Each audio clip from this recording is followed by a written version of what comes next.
요한계시록은 사도 요한이 예수님께서 보내신 천사를 통해서 보고 또 들은, 보기만 한 건 아니고 보고 들은 환상을 기록한 책이에요.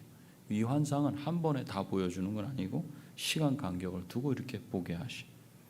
그래서 이 환상은 크게는 두 부분으로 나눌 수 있어요. 1장에서부터 3장까지 환상이 하나 있고 나머지 4장부터 22장까지 크게 나눈다면 이렇게 나눠. 이 두 번째 환상이 시작되는 부분이 어디냐면 4장인데 4장은 4장과 5장이 연결돼서 한 환상으로 이렇게 보여지는 장면이에요. 지난 시간에는 하나님의 오른손에 두루마리가 있는데, 두루마리 책이 있는데 그 책이 7개의 스티커 인으로 딱 붙어 있어갖고 뗄 수가 없어요. 누가 뗄 자인가, 합당한 자가 누군가, 그것을 우리가 알아봤고, 이제 오늘은 그 합당한 자에 대한 반응, 즉 찬양, 그것을 볼 건데, 먼저 좀 지난번 걸 조금 더 살펴보면 요한은 보좌에 앉으신 성부 하나님의 오른손에 7인을 찍어 봉하여 놓은 두루마리 책 하나를 들고 계신 걸 봤어요. 그런데 한 천사가 이 봉인을 떼고 두루마리를 펴기에 합당한 사람이 누구인가 하는 외침을 들어요. 근데 이 외침이 지금 올라가서 이 장면을 보고 있는 요한이 왜 반응을 할 수밖에 없는 거냐면, 그 두루마리의 내용은 앞으로 일어날 일에 대한 하나님의 계획이 들어가 있는 거예요. 이걸 열어 제쳐줘야 돼. 어떻게 될 것인지. 지금 4장에도 보면은 이 일 후에 여기 보면 이리로 올라오라 하고 이후에 4장 1절에 마땅히 일어날 일들을 내가 내게 보이리라 이러셨잖아요. 마땅히 일어날 일들, 그 앞으로의 이야기, 그것이 이 4장 1절 우리가 지난번 할 때 올라오라 했을 때 마땅히 일어날 일을 보인다 그러셨는데, 그 마땅히 일어날 일이 바로 이 두루마리에 기록된 거고, 그 두루마리를 누가 뗄 것인가? 없어. 아무도 나서는 사람이 없어. 그래서 요한은 크게 울어, 비참하게 울었다. 이 두루마리가 열려야 그 안에 기록된 창조주 하나님의 계획이 실행되는데 지금 누가 열 수 없어. 그럼 그냥 그 내용으로만 있는 거예요. 이게 열어 젖혀져야 그 일이 진행될 건데, 그게 실행돼야 고난 가운데 있는 하나님의 백성들이 구원을 얻고 악한 자들은 그들이 그대로 멸망받고 하나님 나라가 완성돼. 그런데 아무도 인을 뗄 자가 나타나지 않는다면 인류 역사는 이대로 끝나. 이대로 끝나면 비극 아니겠어요? 그리고 가장 불행한 자들이 누가 되겠어요? 신자들이에요. 이 땅 가운데 핍박을 당하고 목배임을 당하고 그저 그 고통 당한, 하나님 한 분만을 바라보고 소망을 품고 살아왔던 그 삶이 만치 안개같이 그냥 허물어져 버리고 사라져 버려요. 헛된 수고, 헛수고 우리 하다가 그냥 끝나는 것처럼 돼. 헛된 것을 믿고 산 것과 같아요. 그렇게 되면 예수 그리스도를 믿는 믿음 안에 있었던 그 사람들은 뭐예요? 가장 불행한 자들이. 그래서 요한이 큰 소리로 울었던 거예요. 그런데 한 장로가 이렇게 울고 있는 요한에게 두루마리에 7인을 떼기에 합당한 자가 있다고 알려줬다 그랬어요. 그래서 요한은 울음을 그치고 그 유다 지파에서 난 사자, 곧 다윗의 뿌리인 승리하신 그가 바로 합당한 자라는 말을 들어요. 그리고 요한은 그 싸움에 승리하신 그 사자를 봤어요. 그 장면, 다시 그 보좌를 봤잖아요. 그런데 그 보좌와 네 생물과 24장로들 사이에 서 있는 분이 있었어요. 그분은 누구였는가? 어린 양이었어. 어린 양. 그냥 양이었어. 그냥 양. 유다 지파의 사자가 인을 뗀다고 했는데 요한이 본 것은 거기서 나타난 게 사자가 아니야. 그냥 양이에요. 연약해 보이는 한 어린 양이었어요. 전혀 사자의 모습은 그 안에 없었어요. 서 있는 분은 그냥 어린 양이었어요. 그런데 이 어린 양에게 특징이 있었어요. 두 가지로 나타나요. 두 가지. 6절에 보면 있죠. 그게 뭐라고 돼 있어요? 일찍 죽임을 당한 것 같더라. 이 어린 양의 특징이 두 가지인데 그 중에 하나가 일찍 죽임을 당했던 것 같아요. 그런데 지금은 살아있어요. 저기 서 있어. 눈에 보이게. 이 어린 양이 죽었다가 다시 살아난 건지 아니면 죽은 것 같았는데 죽지 않고서 그냥 살았는지, 그것은 9절에서 찬양하는 걸 보면은 분명하게 알 수 있어요. 9절 찬양을 보면 우리가 네 그룹이라고 하는 천사들인 그 네 생물, 그리고 또 24장로들이 부르는 찬양의 내용이 나와요. 9절에 보니까 일찍이 죽임을 당하사 이렇게 나와요. 진짜로 이 양은 죽었다는 거예요. 근데 요한계시록 13장 11절을 보면 또 어린 양이 또 하나 나와. 그래서 읽을 때 이제 여기서 헷갈릴 수 있어요. 13장 11절에 딱 보니까 내가 보면 또 다른 짐승이 땅에서 올라오니 어린 양같이 이렇게 여기 어린 양이에요. 개혁 성경에는 이걸 다르게 번역을 했었는데 이게 이렇게 번역이 돼야 맞는 거죠. 어린 양. 똑같은 단어를 썼어요. 어린 양같이 두 뿔이 있고 용처럼 말을 하더라. 그러니까 지금 여기에 나오는 지금 5장에 나오는 어린 양을 그대로 이렇게 모방을 한 거예요. 모방을 한 어린 양이 등장해. 근데 원문은 똑같은 어린 양이야. 그래서 읽을 때 여기 가서 헷갈릴 수가 있어요. 근데 13장에서 나온 어린 양은 뿔을 몇 개 가지냐면 두 뿔을 가졌어요. 두 뿔을 가진 어린 양이다. 근데 겉모양만 어린 양이고 말하는 것은 누구예요? 보니까 용이에요. 용. 용처럼 말하고 있어요. 왜 용처럼 말하고 있는가? 그것은 12장에 나오는 용으로 상징되는 이 사탄의 졸개, 사탄의 부하. 사탄의 부하로서, 졸개로서 어린 양이기 때문에 그는 그 사탄을 그대로 닮아서 용처럼 말하는 거예요. 그렇지만 오늘 본문에 나타난 양은 그렇지 않아요. 어린 양의 특성을 그대로 가져서 연약해 보이고 죽었던 어린 양이었어요. 그러면 5절에서는 유다 지파의 사자라고 했는데 왜 사자로 묘사하지 않고 어린 양으로 묘사했을까? 좀 이제는 승리하셨으면 사자처럼 다 묘사가 되면 좋겠는데 어린 양으로 묘사했다는 것은 이 성경을 읽는 사람들은 그 의미를 단박에 탁 알 수 있는 거예요. 구약을 아는 성도들은. 성경 전체에서 어린 양으로 이렇게 나올 때는 그 양은 어떤 양인가? 제물로 드릴 양을 가리키는 줄을 알고 있어요. 사람이 죄를 지으면 자기 죄값을 치르고 죽어야 돼. 죄값 치러야 돼. 그런데 그 죄를 용서받고 죽지 않는 방법이 있어요.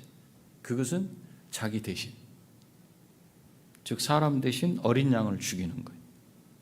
어린 양이 죄를 져서 죽는 게 아니라 어린 양이 사람의 죄를 대신 짊어지고 죽어야 돼.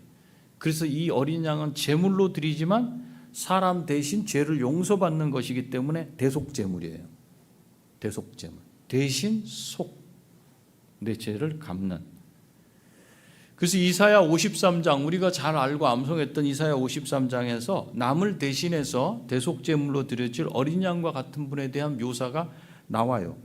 53장 6절에 보면 우리는 다 양 같아서 그릇 행하여 각기 제 길로 갔거늘 여호와께서는 우리 모두의 죄악을 그에게 담당시키셨도다. 그죠? 그에게.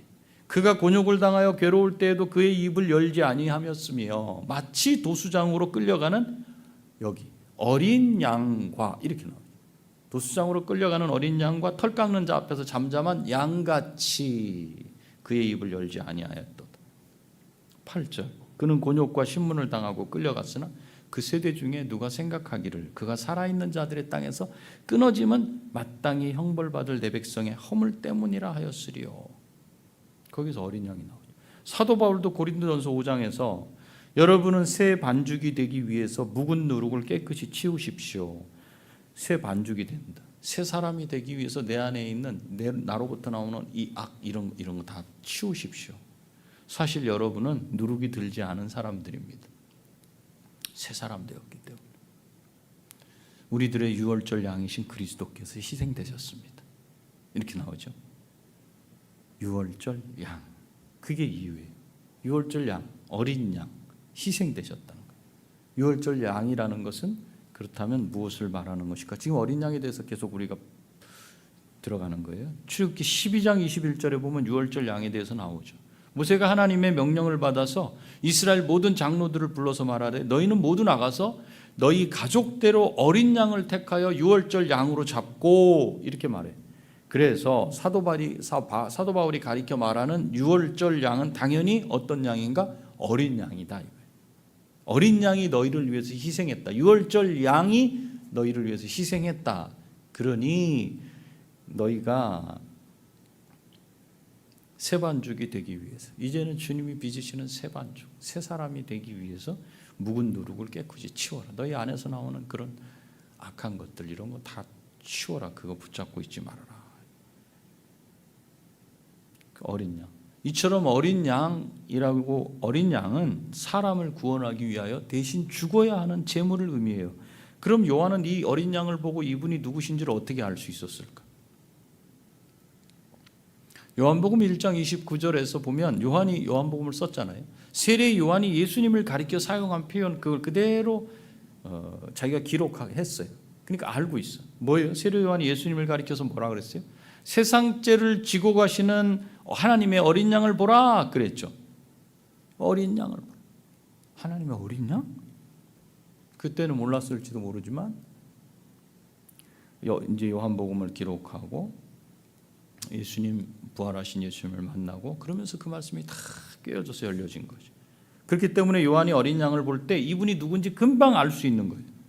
그리고 어째서 이분을 어린 양으로 묘사하고 있는지도 정확하게 이해할 수 있었어요.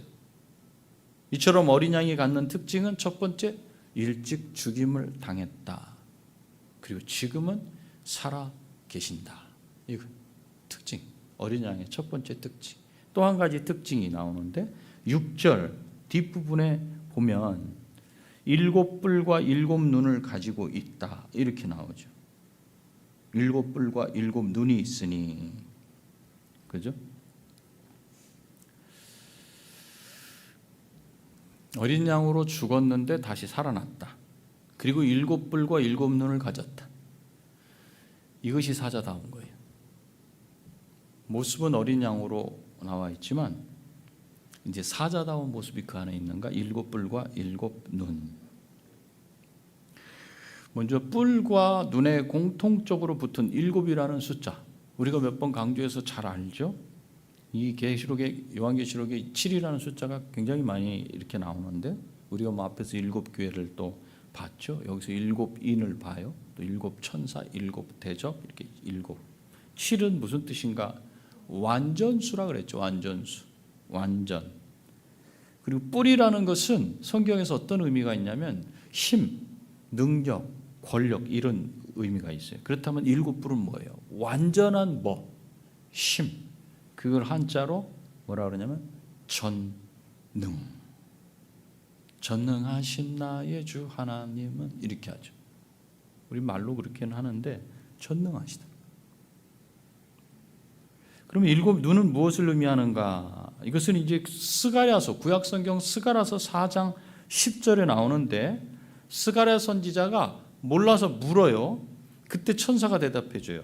이 7은 온 세상에 두루 행하는 여호와의 눈이다. 이렇게. 그리고 이 눈에 대해서 오늘 본문 6절 뒷부분에서는 이렇게 설명을 해요. 스가랴서 4장하고 연결해 보면 이 눈은 온 땅에 보내심을 받은 하나님의 7영이더라. 이 두 개를 정리하면 7은 완벽함, 완전함, 전부 이걸 말하잖아요. 7, 그죠? 그것을 말하니까 눈은 보는 거잖아요. 보는 거. 완전하다. 모든 걸 보고 다 아는 전지. 이렇게 말해요. 전지. 전능하시고 전지하시다. 그런데 이것이 하나님의 영, 7영이라고 했으니까 7영은 앞에서 또 누구라고 배웠냐면 성령 하나님. 모든 것을 두루 살피시고 아는, 그리고 요한복음에 보면 모든 신자와 함께 하시는 성령 하나님을 가리키. 그러니까 죽임을 당하시고 다시 살아나신 이 어린 양은 지금 정신을 바짝 차려야 되는 게 지금 어린 양을 말하면서 여기 성령이 같이 나오고 있어요.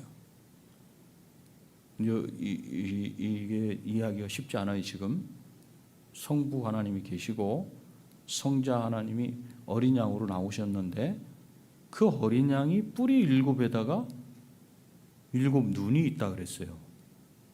그 양이에요. 그러니까 지금 생각을 해야 돼요. 어떤 모습이지 도대체 이렇게. 전능하시고 전지하시다라는 걸 이렇게 표현했다라는 걸 일단 얘기했고, 이 어린 양은 세상에 계실 때도 그래서 성령이 충만했어요. 성령이 도우시고 성령이 충만하고 시험을 받으실 때도 성령이 돕더라. 근데 이제는 전지전능하신 분으로서 성령님과 함께 계셔요.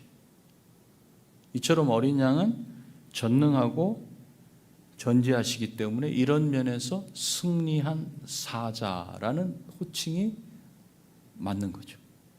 7절. 이 어린 양이 자신이 서 있던 곳에서 나와서 보좌 앞으로 가요.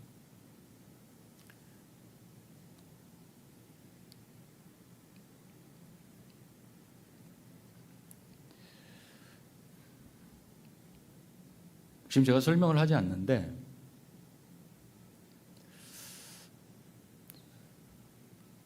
삼위 하나님이라는 그 의미를 여러분이 한번 생각을 한번 해보세요. 어린 양과 성령이 우리는 구분이 돼서 따로따로 떨어져 있으면 이해해요. 근데 이게 붙어 있으면 하나인지 둘인지 이해를 못해요.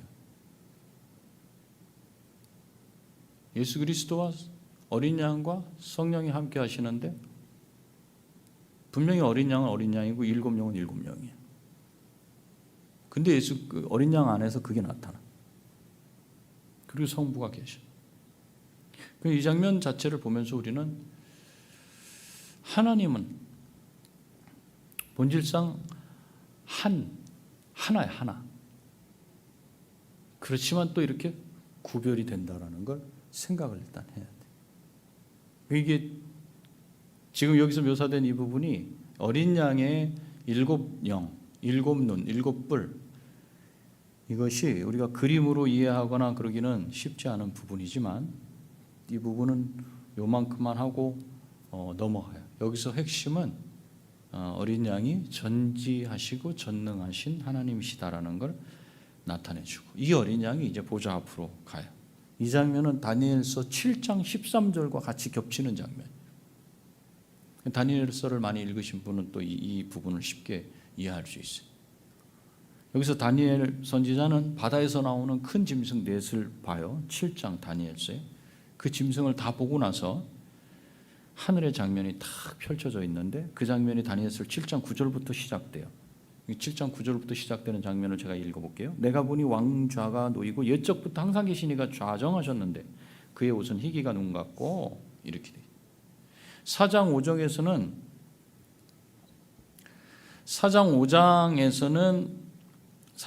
5장에서 묘사한 그 보석과는 다르게 여기서는 그의 머리털은 깨끗한 양의 털 같고 그의 보좌는 불꽃이요 그의 바퀴는 타오르는 불이며 불이 강처럼 흘러 그의 앞에서 나오며 그를 섬기는 자는 천천히요. 이 다니엘서 지금 읽은 거예요. 오늘 본문에서도 나오잖아요. 11절에 그 앞에 모셔선 자는 만만이며 심판을 베푸는데 책들이 펴놓였더라. 이 다니엘서에는 이미 책이 펴져 있어요. 근데 지금 계시록에서는 아직 안 펴진 거잖아요. 그죠? 그러니까 이 다니엘서는 오늘 본문에 나오는 그 부분을 생략을 했어요. 그거를. 그리고 오늘 본문은 같이 맞춰 보니까 그 안에 앞에 있고 그것이 이제 펴져지고 이렇게 하는 연결이 되는 거지.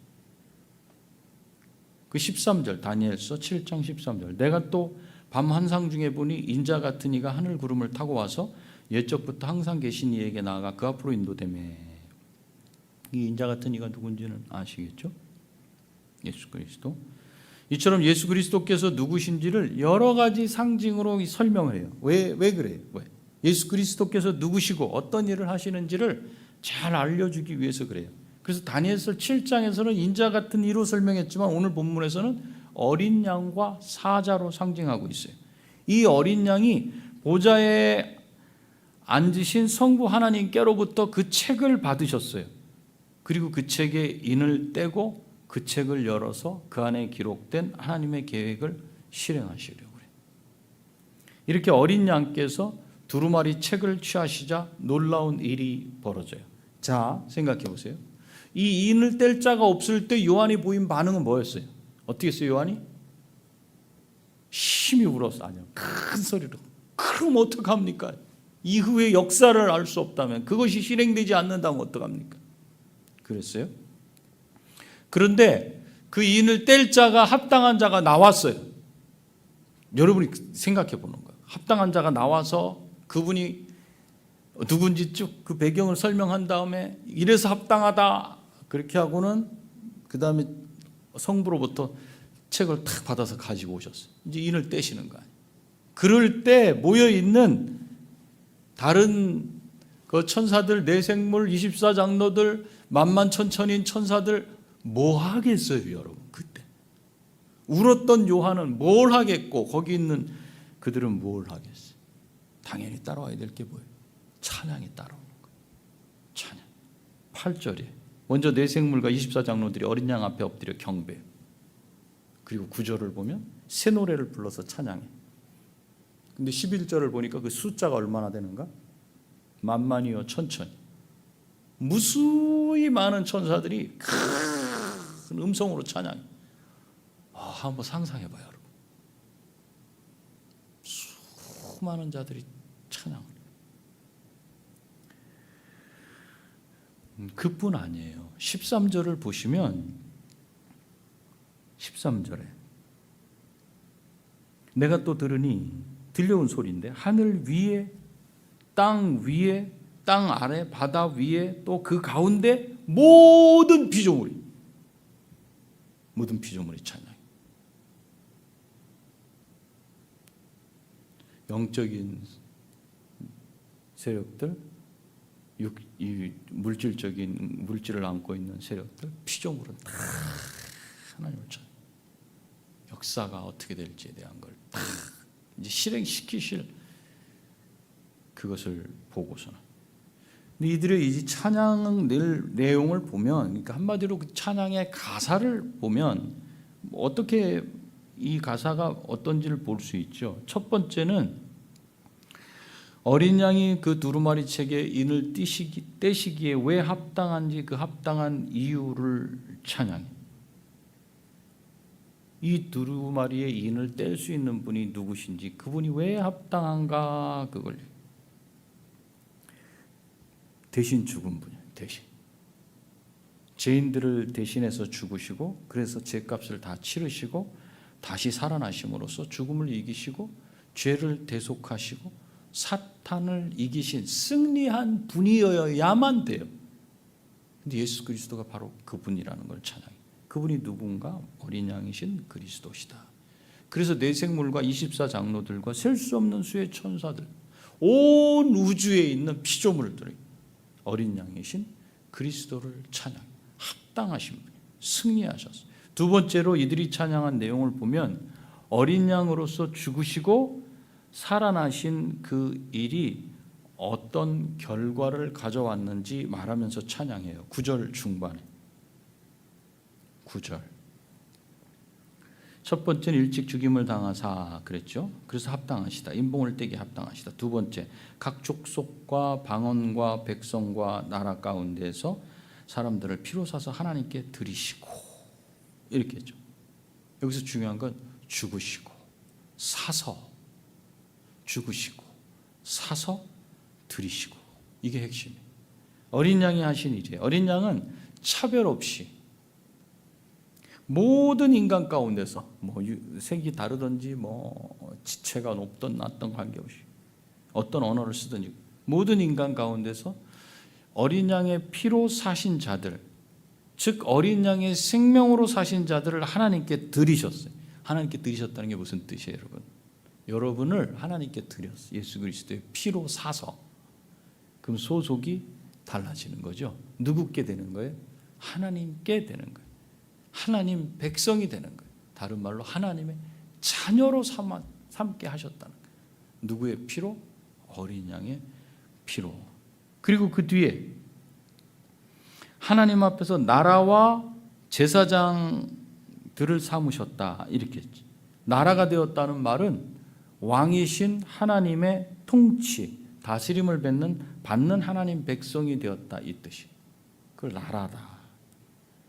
사랑과 공의가 완벽하고 은혜와 공율이 완전한 그런 다스림을 받는 백성, 그 백성이 되었다는 의미고, 그리고 제사장 삼으셨다. 이것은 무슨 뜻이냐면 구약의 제사장들은 하나님 앞에 나갔잖아요. 그죠? 하나님 앞에 나가서 하나님을 뵙고 경배할 수 있었어요. 그러니까 우리를 제사장 삼았다는 건 우리가 하나님 앞에 나가서 하나님을 뵙고 하나님을 경배할 수 있게 만들었다는 거예요. 거기다가 뒤에 그들이 땅에서 왕 노릇하리로다. 이제 이 땅에서 장차 왕 노릇할 수 있는 영광스러운 자리에 이르게 하실 겁니다. 원래 하나님께서 인생을 지으실 때 인생이 무슨 역할을 하게 했냐면 왕 노릇하게 했어요. 왕, 어떤 왕? 아바드 한다 그랬잖아요. 창세기 1장 28절에서. 그게 행복이라고 그랬잖아요. 하나님을 섬겨, 노예로 섬겨. 자기 이웃을 누구로 섬겨? 노예처럼 섬기는 거예요. 뭔가 구하지 아니하고 자연 만물을 어떻게 섬겨? 귀하게 여기고 섬기는 그 왕, 그런 왕 노릇 하게 하셨는데 그게 안 됐죠. 그렇지만 이제 앞으로는 회복해서 이 땅을 다스리게 될 것이다. 그 세 번째로 이들이 찬양한 노래를 살펴보면 그들은 이렇게 승리하신 어린 양이 어떤 분이신지를 알려줘요. 12절에 보면 한번 보세요. 여러분 성경을 계속 따라와 주셔야 됩니다. 12절 보면 어린 양을 찬양하는데 어린 양 앞에 붙은 수식어가 7가지. 읽어볼까요? 뭐가 붙었는지 여기 보여요? 여러분 찾으셨어요? 여기 죽임을 당하신 어린 양은 하면서 그 뒤에 시작. 능력과 부와 지혜와 힘과 존귀와 영광과 찬송 7가지. 이것을 받으시기에 합당하신 분입니다. 뭐예요? 완벽하다는 거예요. 그 찬양을 받으시기에 합당한 완벽한 분이십니다 하고 찬양을. 거기다가 13절을 보면 보좌에 앉으시니 13절 내가 들으니 하늘 위에와 땅 위에와 땅 아래와 바다 위에와 또 그 가운데 모든 피조물이 이르되 보좌에 앉으신 이 누구? 성부 하나님과 어린 양에게 누구 어린 양? 그리스도. 보좌에 앉으신 하나님과 어린 양에게 찬송과 존귀와 영광과 권능을 세세토록 돌릴지어다. 자, 성부 하나님과 예수 그리스도를 똑같이 찬양을 받게 합당하신 그 위치에 놨어요, 안 놨어요? 놨다는 거예요.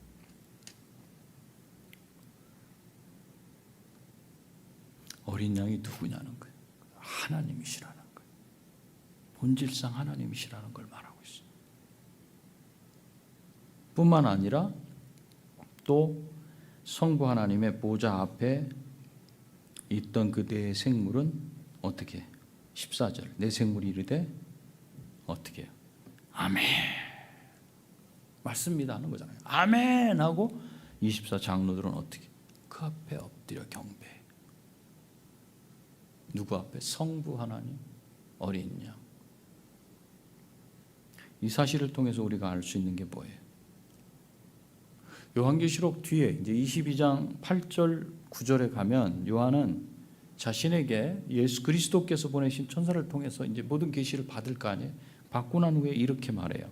22장 8절 9절 이것들을 보고 들은 자는 나 요한이니 내가 듣고 볼 때 이 일을 내게 보이던 천사의 발 앞에 경배하려고 엎드렸더니 그가 내게 말하기를 나는 너와 내 형제 선지자들과 또 이 두루마리의 말을 지키는 자들. 누구예요? 지키는 자들. 성도들. 그 성도들과 함께 된 종이니 그리하지 말고 하나님께 경배하라. 그런데 그것도 다름 아닌 성부 하나님이 계신 보좌 앞에서 천사들과 장로들과 모든 피조물이 어린 양께 경배했어요. 또 하나님께 하는 똑같은 찬양을 드렸어요.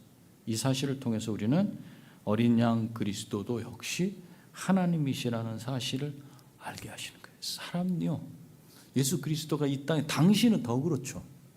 예수 그리스도가 이 땅에 육신으로 오셔서 이 땅에 사시다가 떠나셨어요. 이게 지식으로는 받아들여지지 않는 거예요. 성령께서 깨닫게 하고 믿게 하셨지만 그럼에도 불구하고 고난이 오고 핍박이 오고 환난이 오면 또 내가 지금 헛것을 믿고 있는 게 아니야? 헛된 지식 아니야? 그럴 수 있어요. 지금 성경을 통해서 계속해서 우리가 예배하고 기도할 때마다 누구의 이름으로 나가는 그 예수 그리스도가 누구시냐는 거예요. 이게 정확하게 우리 속에 각인되지 않으면 흔들릴 수밖에 없어요. 그래서 요한은 반모섬에 지금 유배되어 있는 이 요한, 올리브유에 넣었다가 죽지 않아가지고 거기서 빼내서 유배를 시켜서 거기서 지금 고통 가운데 있는 이 요한이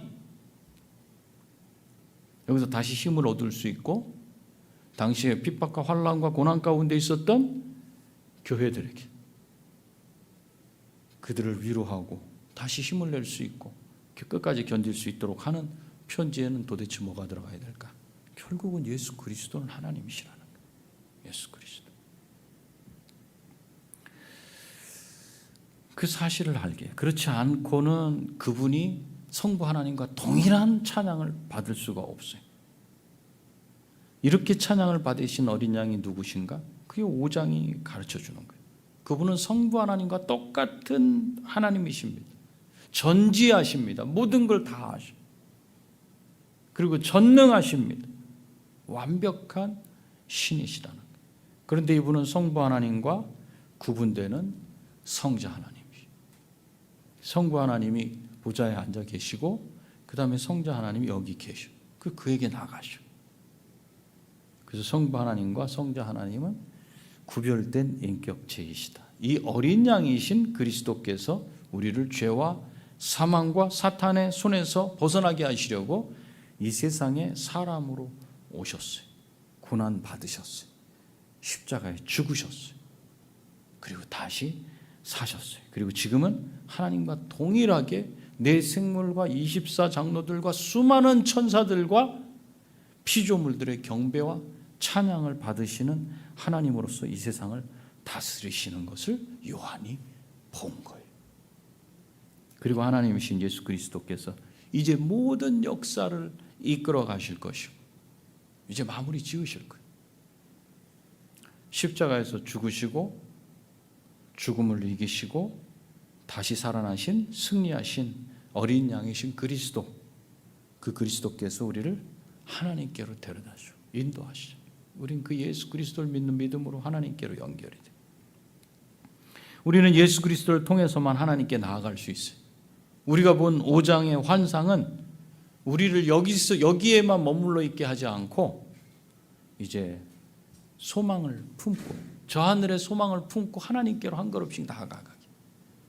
지금 교계 소식 중에 들어온 소식 중에는 미국의 감리교 교단 쪽에서 한국 분들이 나가는 교회 한국 분들이 설교하는 그 감리교 교단 한 목사님이 동성애 반대 설교를 했다가 바로 제명이 되고 축출이 되는 이런 상황이 발생됐어요. 기도 제목으로 나왔어요. 그 교단에서 그걸 허락해버렸어요. 잘라라 이렇게 된 거죠. 지금 이 시대가 어떤 시대인데 그럼 그걸 설교해가지고 교회를 유지하려고 하느냐.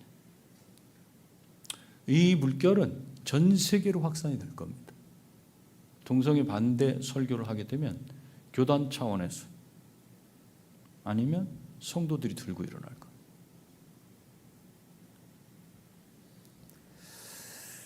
그럼에도 불구하고 우리는 이 소망을 품고 가야 돼.